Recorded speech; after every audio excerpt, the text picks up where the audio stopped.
নতুন দল জনতা উন্নয়ন পার্টি গঠন করার পর থেকেই বিধানসভা ভোটের প্রস্তুতি শুরু করে দিয়েছেন হুমায়ুন কবির।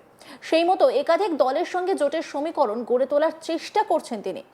সিপিএম নেতা সেলিমের সঙ্গে সাক্ষাতের পর এবার আসাউদ্দিন ওয়াইসির এআইএমআইএম বা মিমের সঙ্গেও জোট নিয়ে বৈঠক করলেন হুমায়ুন। শুক্রবার মিমের পশ্চিমবঙ্গের রাজ্য সভাপতি ইমরান সোলাঙ্কির সঙ্গে কথা বলেন হুমায়ুন, আর সেই বৈঠকের পরে জোট জল্পনা খানিকটা বেড়ে যায়। তবে এখনো দুই পক্ষের কেউই জোট বা আসন সমঝোতা নিয়ে মুখ খোলেনি। ওদিকে আবার সম্প্রতি সিপিআইএম এর রাজ্য সম্পাদক মোহাম্মদ সেলিমের সঙ্গে বৈঠক করেন হুমায়ুন। তারা রাতের বেলায় রাজারহাটের একটি হোটেলে বৈঠক করেন বলে খবর, আর সেই বৈঠকই এখন রাজ্য রাজনীতির হট টপিক। বৈঠকের পর হুমায়ুন কবির কি বলেছেন শুনবো। 31শে জানুয়ারি 2026 ঠিক বেলা 12টায় আমরা এই মরাদিঘির এই মাঠে একটা ঐতিহাসিক রাজনৈতিক সমাবেশ করতে যাচ্ছি।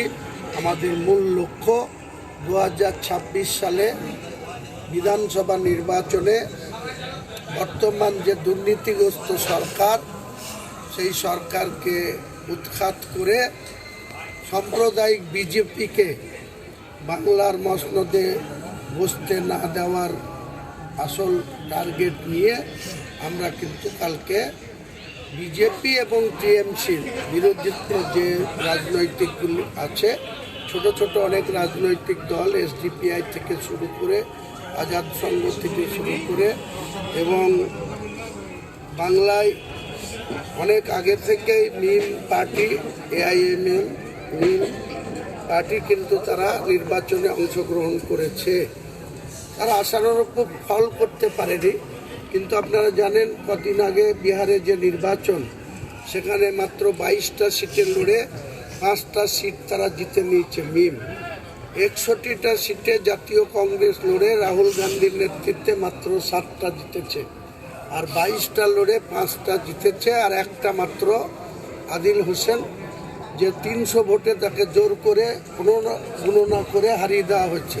সেই আদিল হোসেনও কাল এখানে উপস্থিত থাকবে বিহারে।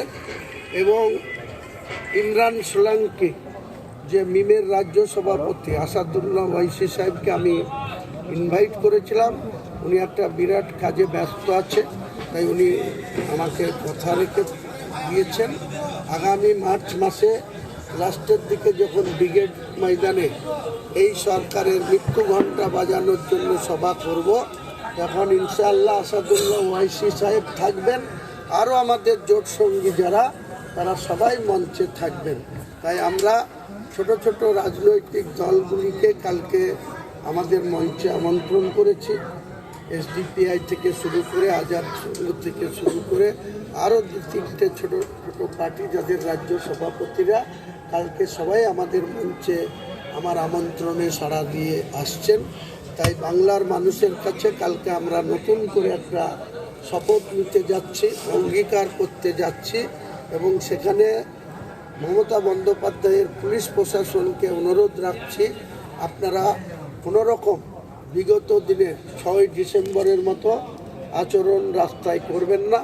আমাদের লোকরা যদি রাস্তায় কোথাও বাধাপ্রাপ্ত হয়, তাহলে কিন্তু আমার মিটিং যেমন চলবে, আমি রাস্তায় দাঁড়িয়ে NH 12 কিন্তু আমি অবরোধ করে রাখব, যদি আমাদের কোনো লোককে আসতে বাধা দেওয়া হয় বা কোনো কিছু অসহযোগিতা করা হয়। কাজেই প্রশাসনকে আমি বিনয়ের সঙ্গে বলবো, আমাদের কালকের এই মেগা মহাসমাবেশ সাকসেস হবে ইনশাল্লাহ। 10 লক্ষ মানুষের টার্গেট আছে।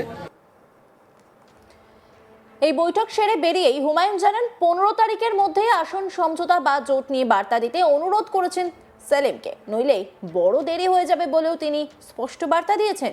এর আগে 28শে জানুয়ারি রাতে নিউটাউনের একটি হোটেলে দীর্ঘক্ষণ সিপিএম এর রাজ্য সম্পাদক মোহাম্মদ সেলিমের সঙ্গে বৈঠক করেন তিনি। নিউটাউনের হোটেল থেকে বেরিয়ে হুমায়ুন কবির সাংবাদিকদের বলেন, মোহাম্মদ সেলিমের সঙ্গে আমার আলোচনা হয়েছে, আগামী নির্বাচনে আমরা জোট করে লড়বো কিনা সে বিষয়ে কথা বলেছি। আইএসএফ এর সঙ্গে কথা বলার বিষয়টি ওদের উপরেই ছাড়তে চাই। কংগ্রেস নিয়ে আমার কোনো বক্তব্য নেই, তারা কোনো সিদ্ধান্ত নেওয়ার মতো অবস্থায় আছে বলে আমার মনে হয় না। পরে আজ তাক বাংলাকে ফোনে হুমায়ুন কবির বলেন, মোহাম্মদ সেলিমের সঙ্গে আলোচনা খুবই সদর্থক হয়েছে। কি বলেছিলেন তিনি সেদিন শুনবো। সারবস্তা কি, আলোচনার বিষয়বস্তু কি, সেটা আমার পক্ষে বলা সম্ভব না। আলোচনা সদার্থক হয়েছে, আলোচনা খুব ফলপ্রসূ আলোচনা হয়েছে, এইটুকুই বলবো। আচ্ছা, বলছি আপনাদের মধ্যে কি আসন সমঝোতা নিয়ে কথা হয়েছে? বললাম এই মুহূর্তে কোনো কিছুই বলবো না, যখন সময় আসবে 15 ফেব্রুয়ারি অবধি ওয়েট করুন।